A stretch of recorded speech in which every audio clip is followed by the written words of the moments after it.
যে আল্লাহ পাক ওয়াদা করেছেন, তার রাসূল সাল্লাল্লাহু আলাইহি ওয়াসাল্লাম হাদিসের মধ্যে বলেছেন, ইনশাআল্লাহ তাআলা বর্তমানের এই দুর্দিন ইনশাআল্লাহ কেটে যাবে, ইনশাআল্লাহ কেটে যাবে।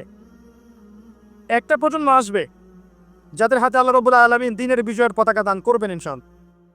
কত সালে কত বছর পর আমরা জানি না, কিন্তু এতটুকু জানি এটা হবে ইনশাআল্লাহ।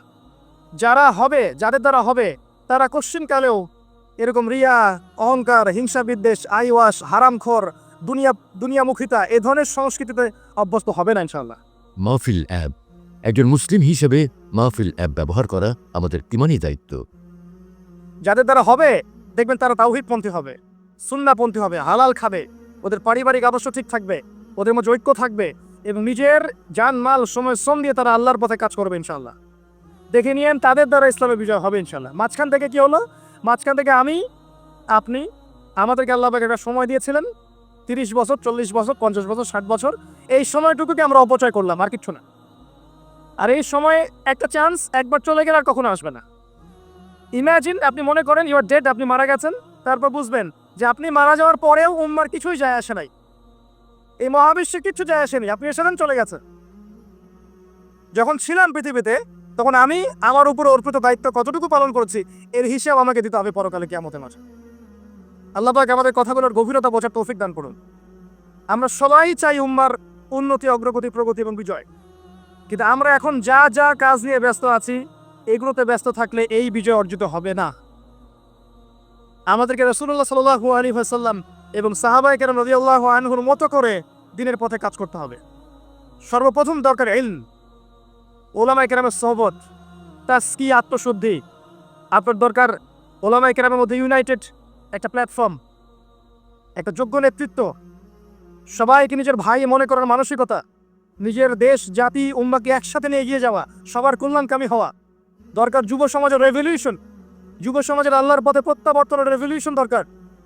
আমাদের মেয়েদের যে অশ্লীলতার পথে নিয়ে যাওয়া হয়েছে এখান থেকে ওদের প্রত্যাবর্তন দরকার আল্লাহর পথে।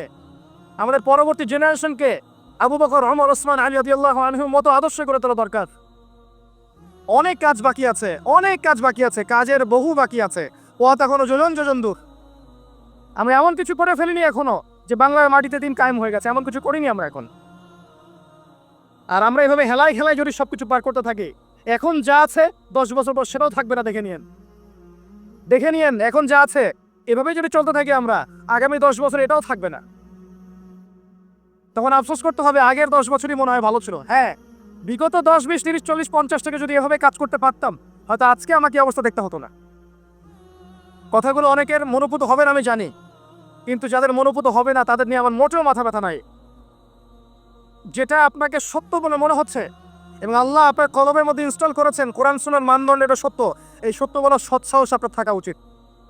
তার পক্ষে একজন মানুষ থাক আর 1 লাখ মানুষই থাক, যদি এমন কোনো কথা সত্য হয় যেটা কেউ বলেনি আগে, আপনার সাহস করা উচিত সেটা বলার জন্য। আজকে থেকে 6 বছর আগে বলেছিলাম যে পেপার মানি থাকবে না, বলেছিলাম। আগামী 10 বছরের মধ্যে দেখবেন ইনশাআল্লাহ তাআলা, আল্লাহু আ'লাম বছর কত, আগামী সময়গুলোতে দেখবেন পেপার মানি বলে কিচ্ছু থাকবে না, ডিজিট দিবেন খালি ডিজিট। তার চেয়ে ডেঞ্জারাস বিষয় হচ্ছে এই ক্রিপ্টোকারেন্সির উপরে গভর্নমেন্টের কোনো নিয়ন্ত্রণ থাকবে না। ক্রিপ্টোকারেন্সির উপরে গভর্নমেন্টের কোনো নিয়ন্ত্রণ থাকে না, এটা আরো ডেঞ্জারাস। এতে করে একটা জাতির সম্পদ লুটে নেওয়া সহজ হয়। যারা এই কাজগুলো করছে পরিকল্পিতভাবে করছে, এমনি করছে না, সুপরিকল্পিতভাবেই করছে এগুলো। অতএব যেটা বর্তমান, সেই বর্তমান সম্পর্কে যদি আপনি সচেতন না হন, আপনার কাছে মনে হবে যেটা ভবিষ্যৎ বক্তা মনে হয়, অথচ এটা ভবিষ্যৎ ছিল না, এটা বর্তমানই ছিল। আপনি বর্তমান সম্পর্কে গাফেল ছিলেন বলেই বুঝতে পারেন নাই। আর এখনো যেটা বললাম এটা বর্তমান, এটা ভবিষ্যৎ নয়। বর্তমান সম্পর্কে গাফেল থাকলে আপনি বুঝতে পারবেন না। লাহুম কুলুবুন লা ইয়াফকাহুনা বিহা ওয়া লাহুম আযানুন লা ইয়াসমাউনা বিহা ওয়া লাহুম আ'য়ুনুন লা ইউবসিরুনা বিহা উলাইকা কাল আনআম বাল হুম আদাল ওয়া উলাইকা হুমুল গাফিলুন। আজকের বক্তব্যের টপিক এটা ছিল না যে আমি আলোচনা করলাম, আমি অন্য কিছু চিন্তা করেছিলাম, কিন্তু আমি আশা করি কথাগুলো আপনাদের কাজে দিবে, এই কথাগুলো মানুষের কাছে ছড়িয়ে যাবে ইনশাআল্লাহ। প্রথম কথা হচ্ছে উম্মার অবস্থা ভালো না, মুসলিম উম্মার অবস্থা এখন ভালো না। এখন সেই সোনালী যুগ চলছে না। এটা আবু বকর, ওমর, ওসমান, আলীর যুগ নয় রাদিয়াল্লাহু আনহুম। এটা উসমানীয় খেলাফত নয়, উমাইয়া, আব্বাসীয়, ফাতেমি খেলাফত নয়। এটা মিশরের মামলুক শাসন নয়, কর্ডোবা ইসলামিক খেলাফত নয়। এটা তো অটোমান এম্পায়ারদের মতো সময়ও নয়, যখন অ্যাটলিস্ট একটা শেল ছিল। এতিম অবস্থায় আছি আমরা। সারা ওয়ার্ল্ড ওয়াইড তাকান, দেখবেন মুসলিমদের স্বতন্ত্র কোনো খেলাফা স্টেট নাই, আছে?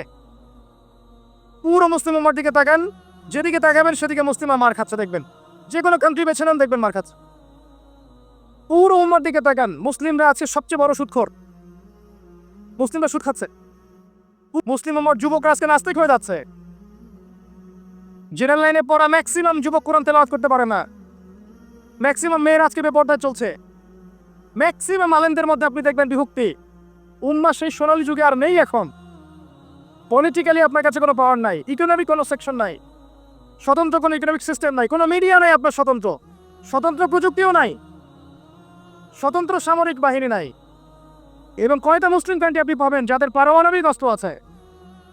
ওভারঅল সারা বিশ্ব জুড়ে আমাদের অবস্থা ভালো না, এটাকে বুঝতে হবে আপনাকে। এরপরে আপনাকে চিন্তা করতে হবে কিভাবে কাজ করা যায় ব্যক্তিগত পর্যায়ে, as a nation, as a উম্মাহ, as a family, as a organization, কিভাবে আগানো যায়। কোনো ফিকির দেখি না আমি যুবকদের মধ্যে এখন। কয়টা যুবককে আপনি দেখবেন যারা ফিকির করছে? জেনারেল লাইনে পড়া। কাদের মধ্যে ফিকির আছে? যখন আল্লাহ যাদেরকে দায়িত্ব দিয়েছেন তারা ফিকির করে না, আল্লাহ পাক অন্য কওমকে নিয়ে এসে ওদের জায়গায় বসায় দেন। ইয়াস্তাবদিল কওমান গায়রাকুম সুম্মা লা ইয়াকুনু আমসালাকুম, আল্লাহ সূরা মুহাম্মাদের মধ্যে বলেছেন, ইন তানসুরুল্লাহ ইয়ানসুরুকুম, তোমরা আল্লাহকে সাহায্য করলে আল্লাহ সাহায্য করবেন। আমরা যদি আল্লাহ দিনকে সাহায্য না করি, দিন কি এমনি এমনি প্রতিষ্ঠা হবে নাকি? ইন্নাল্লাহা লা ইউগাইয়িরু মা বিকওমিন হাত্তা ইউগাইয়িরু মা বিআনফুসিহিম, যতক্ষণ আল্লাহ পাক ততক্ষণ কোনো জাতির অবস্থা পরিবর্তন করেন না যতক্ষণ ওই জাতি তার অবস্থা পরিবর্তনের চেষ্টা করে না। অবস্থা আপনার কাছে ব্যাখ্যা করলাম, উম্মার অবস্থা কি সারা ওয়ার্ল্ডে। এখন আপনি নিজে ব্যক্তিগতভাবে চিন্তা করেন কি করা যায়। অপশন আছে কয়েকটা আপনার সামনে। যেমন করে চলছেন ফিরছেন এভাবেই চলেন ফিরেন। একসময় হায়াত শেষ হবে, মারা যাবেন, শেষ। এই দুনিয়ার জীবনে ভোগ বিলাস, টাকা পয়সা, বাড়ি, এর সব পাবেন, কোনো সমস্যা নাই। একসময় হায়াত শেষ হয়ে যাবে, আপনি ডেড, এবং আপনার নাম ইতিহাস থেকে মুছে যাবে। পৃথিবী থেকে এমনভাবে চলে যাবেন যেন পৃথিবীতে কখনো আসেনি নাই। অপশন বি, আপনি নিজে যতটুকু বোঝেন আমল করেন, পরিবারটাকে ইসলামিক আদর্শে করে তোলেন, পরিবার ছাড়া আর কিছু পারেন না, পরিবার নিয়ে পড়ে থাকেন, কোনো সমস্যা নাই, এটা একটা খেদমত। অপশন সি, আল্লাহ পাক আপনাকে আরো বেশি কিছু দিয়েছেন, পলিটিক্যাল পাওয়ার, সোশ্যাল পাওয়ার, উম্মার মধ্যে আপনি আলেম হয়েছেন, আপনার কথা আরো 10-20-30 জন মানুষ শোনে, এই মানুষগুলোকে তো দিনের পথে আনতে হবে, এটাও দিনের খেদমত। সবচেয়ে সেরা অপশন হচ্ছে এটাই, নিজে আমল করা, পরিবারকে বাঁচানো, সমাজের মানুষকে সচেতন করা। আল্লাহ পাক যতটুকু সামর্থ্য দিয়েছেন এই সামর্থ্য দিয়ে দিনের খেদমত করতে চেষ্টা কর। ছোট ছোট খেদমত ইনশাল্লাহ পরবর্তীতে বড় উপকার নিয়ে আসবে ইনশাল্লাহ। আল্লাহ পাক আমাদেরকে দিনের জন্য কবুল করুন, আমিন। যাবতীয় লৌকিকতা ত্যাগ করার তৌফিক দান করুন। যাবতীয় রিয়া, অহংকার, হিংসা, বিদ্বেষ, গীবত, নহমত, সমালোচনার সংস্কৃতি বর্জন করার তৌফিক দান করুন। আল্লাহ পাক আমাদের মধ্যে বিভক্তিগুলোকে দূর করে দিন। আল্লাহ পাক আমাদেরকে স্মার্ট মুসলিম হওয়ার তৌফিক দান করুন। আল্লাহ পাক আমাদেরকে বিশ্বের অবস্থা বোঝার তৌফিক দান করুন, উম্মার অবস্থা বোঝার তৌফিক দান করুন, যুগোপযোগী করণীয় ফিক্স করার তৌফিক দান করুন। আল্লাহ পাক আমাদের যুবক ভাইদেরকে হেদায়েত দান করুন। আমাদের যুবতীদেরকে আল্লাহ পাক দিনের পথে ফিরিয়ে নিয়ে আসুন। প্রত্যেক ঘরে ঘরে আল্লাহ পাক ইব্রাহিম তৈরি করে দিন। প্রত্যেক ঘরে ঘরে আল্লাহ পাক ইসমাইলের মতো সন্তান তৈরি করে দিন। প্রত্যেক ঘরে ঘরে আল্লাহ পাক হাজরা সারার মতো স্ত্রী তৈরি করে দিন। প্রত্যেক ঘরে ঘরে খাদিজা রাদিয়াল্লাহু আনহা তৈরি করে দিন, আয়েশা রাদিয়াল্লাহু আনহা তৈরি করে দিন। আল্লাহ পাক যুব সমাজকে রাসূলুল্লাহ সাল্লাল্লাহু আলাইহি ওয়াসাল্লামের সাহাবীদের মতো কবুল করুন। এবং আগামী এই 50 বছরের যে লড়াই সামনে আসতে যাচ্ছে, আল্লাহ পাক এই লড়াই উম্মাকে যেন বিজয়ী করেন, আল্লাহুম্মা আমিন। উম্মার বিজয় সংগঠিত করানোর জন্য যেরকম ঈমান, আমল, ত্যাগ, মুজাহাদা, দাওয়াত, মেহনতের দরকার, আল্লাহ পাক আমাদের প্রত্যেকের কলবের মধ্যে এই চেতনা নাজিল করে দিন, আল্লাহুম্মা আমিন। মনে হয় একটা দেহ, একটা বডি চোরাবালিতে ঢুকে গেছে। চোরাবালি বোঝেন? একটা বডি চোরাবালিতে ঢুকে গেছে।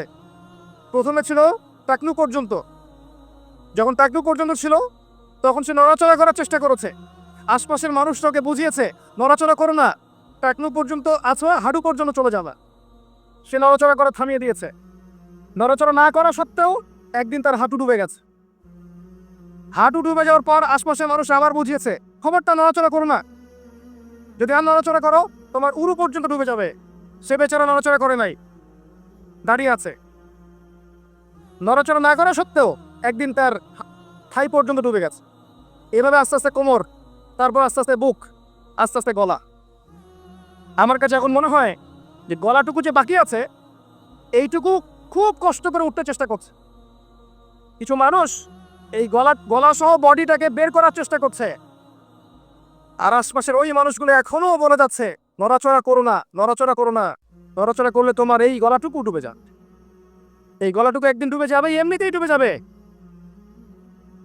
যদি সে প্রথম অবস্থায় নড়াচড়া করতো আর আশপাশের মানুষগুলো সবাই মিলে তাকে হেল্প করতো, আজকে এই বডিটা স্বাধীনভাবে ঘুরতে পারতো ইনশাআল্লাহ। আর এই বডিটা হচ্ছে সারা বিশ্বে মুসলিম উম্মাহ, এই বডিটা হচ্ছে সারা বিশ্বে মুসলিম উম্মাহ। জানি না আমার কথা আপনি বুঝতে পারলেন কিনা। বাস্তবতা এমনই, বাস্তবতা এমনই। এখন আপনি চেষ্টা করছেন বের করা নিজেকে, আবারও পুরো দেহটাকে বের করব, পুরো দেহটা আবার স্বাধীনভাবে হাঁটবে ইনশাআল্লাহ। কিন্তু আশপাশের মানুষ বলবে নড়াচড়া করো না, নড়াচড়া করো না, যতটুকু আছে এতটুকু ডুবে যা। এরা শুরু থেকে কথাই বলে এসেছিল, আজ পর্যন্ত এই কথাই বলা যাচ্ছে। বডি আস্তে আস্তে টাকনু, হাঁটু, কোমর, বুক, গলা পর্যন্ত ডুবে গেছে। পুরো বিশ্বের দিকে আপনি তাকিয়ে দেখেন, মুসলিম উম্মার এর চেয়ে বেস্ট এক্সাম্পল আমার কাছে দাঁড়া নাই এখন। তবে ইনশাআল্লাহ এই দিন থাকবে না। ইনশাআল্লাহ তাআলা আল্লাহ পাক অচিরেই এমন প্রজন্ম নিয়ে আসবেন যারা পুরো গলা সহ বডিটাকে টেনে বের করবে ইনশাআল্লাহ। এখন আমরা যা করছি এগুলো করতে থাকলে কখনো এই কাজ সম্ভব হবে না। প্রথম যে কাজটা দরকার, প্রিয় ভাইরা, আমার কথায় মন খারাপ করবেন না, প্রথম যে কাজটা দরকার সেটা তো তাওহীদ, আল্লাহ পাকের একত্ববাদ। এই তাওহীদের সাথে কোনো কোনো কোনো কিছুর শরীক করা যাবে না, টোটালি খালেস তাওহীদ লাগবে। এবং নবীর সুন্নাহ সাল্লাল্লাহু আলাইহি ওয়াসাল্লাম, তাওহীদ এবং সুন্নাহর সাথে কোনো আপোষ করা যাবে না। এরপর দরকার আপনার আদর্শ পরিবার এবং হালাল রিজিক। এরপর দরকার আপনার উম্মার মধ্যে ঐক্য এবং উলামায়ে কেরামের কাছে গিয়ে দ্বারস্থ হয়ে তাদেরকে রিকোয়েস্ট করা যে আপনারা ঐক্যবদ্ধ হন আল্লাহর ওয়াস্তে।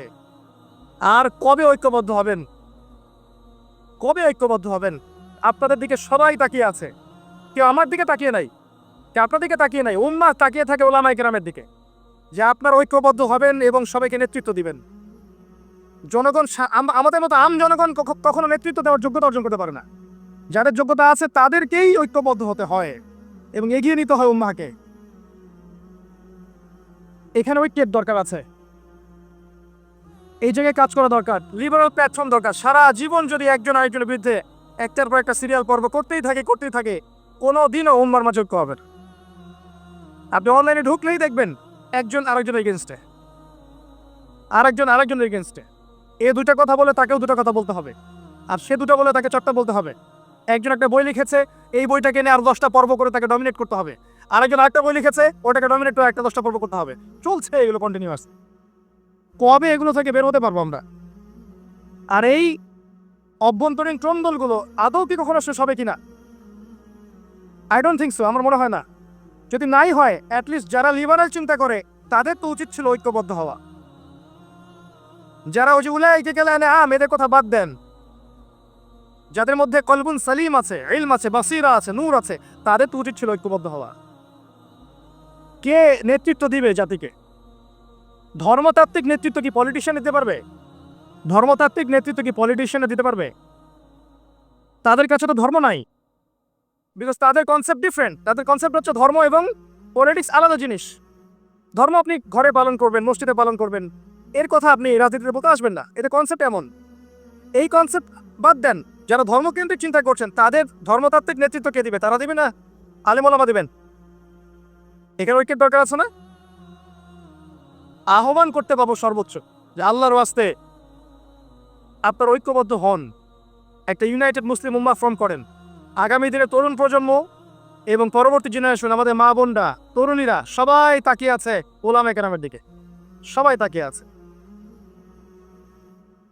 আমরা কনস্ট্রাকটিভ কাজের কথা বলছি। ইলম অর্জন আপনার কনস্ট্রাকটিভ কাজ, পড়াশোনা করতে হবে, উলামায়ে কেরামের সোহবতে যেতে হবে, এটা একটা কনস্ট্রাকটিভ কাজ। যে যেখানে আছে সেখান থেকেই দিনের প্রচার প্রসার প্রতিষ্ঠার জন্য কাজ করতে হবে, এটা কনস্ট্রাকটিভ কাজ। দেশের সরকার, প্রশাসন, জনগণ, ওলামায়ে কেরাম সবাই মিলে একটা বডি, একটা উম্মাহ, একটা দেহ সবাই। এখানে কেউ কাউকে শত্রু মনে করা যাবে না। কয়েকটা শ্রেণী থাকে, জনগণ থাকে, ওলামায়ে কেরাম শ্রেণী থাকে, প্রশাসন থাকে, সরকার থাকে, সবাই মিলে একটা দেশ, একটা জাতি হয়। সবাই একে অপরের বন্ধু, কেউ কারো শত্রু নয়। এটা বোঝাতে পারা যাচ্ছে না। সবাই একটা দেহের মতো, একটা জায়গায় আঘাত পেলে অন্য জায়গায় আঘাতের ব্যথা অনুভব করতে হবে।